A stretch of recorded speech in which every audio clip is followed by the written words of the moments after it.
In the Western Australian Football Hall of 80. Fame, and one moment which changed so much around our community and has, in a very real way, led us to where we are now. To greet him, we've sent out our welcoming party, Eddie Betts, Nicky Winmar. Great to have you both on AFL 360. Thanks, Good day, Nicky. Thanks for having us. Eddie, just what do you think about with Nicky and what his contribution to your people and the game has been? Yeah, well, when you speak about Nicky, there's only one thing you could probably comes to mind is that stance that we see up behind you there. Is that, you know, Nicky, I believe he's changed the way that people treated Aboriginal people on the football field. You know, just making a stance down at Collingwood. I forgot where it was. Where was it? At Vic Park. Down at Vic Park there, Park, getting yelled abuse, and to pull his T-shirt up and pull out his skin. That still photo to this day gives me goosebumps just looking at it. And you know, it was a very powerful moment, and I believe that he made the way and he changed the way for us Aboriginal players. Can you remember when it happened, Eddie? And if you did you understand it straight away, or as you've got older and become a real ambassador for your people in the footy now, has it become an even more powerful symbol to you? Yeah, well, I couldn't remember when it happened, to be honest, Robbo. I was quite young.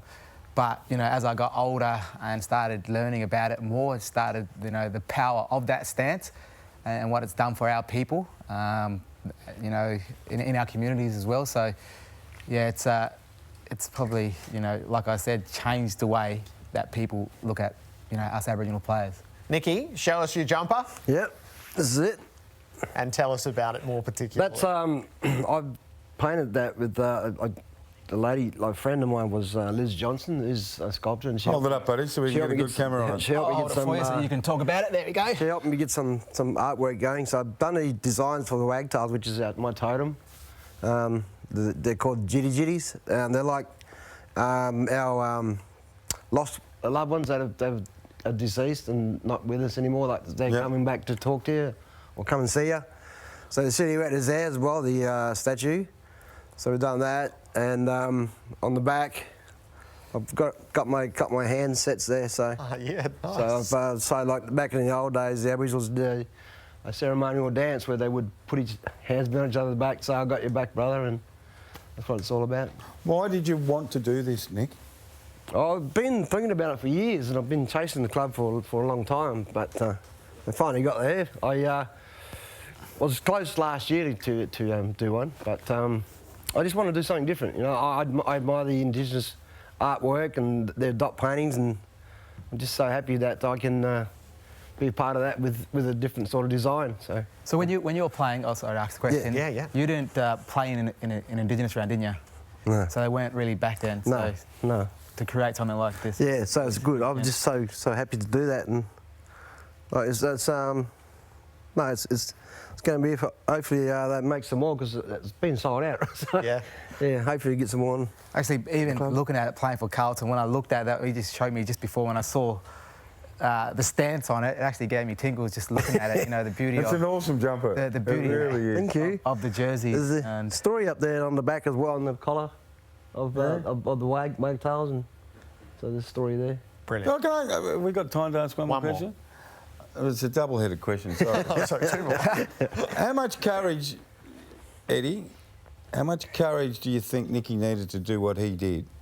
And Nicky, looking at Eddie and what Eddie's done in the last couple of years, how much courage have you seen in Eddie to put his hand up and say, hey, enough?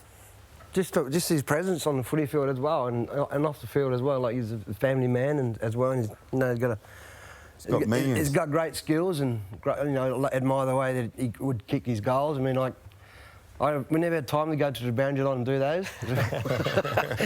we would be in front of the goals. I think for Nicky to make that stand, especially back then, you know, it was a pretty tough time. Actually, speaking to Uncle Sid Jackson, he came down to the club this morning, and him being the first Aboriginal player to play for Carlton Football Club, and the stuff that he had to deal with and the stories that he told, you know, what was being said to him over the fence. And, you know, obviously Nicky and Gilbert on that day were getting a lot of abuse from over the fence, and for him to stand up like that and have the courage to lift his jersey up and point out his skin and say, listen, I'm black, I'm here and I'm proud, it's pretty powerful. You had a guy like Glenn James, the umpire, what an amazing job he did. And I'd like to see maybe some Indigenous people out there to become umpires as well, to, you know, get involved.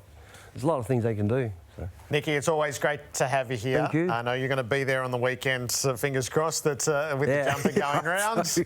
And Eddie will have you at the desk in a moment. Thank Might you. have to ask Nicky for a jumper. Sets us up beautifully. I've only bought one, haven't we? Weekend at hand. All right, let's bring in our players. So Eddie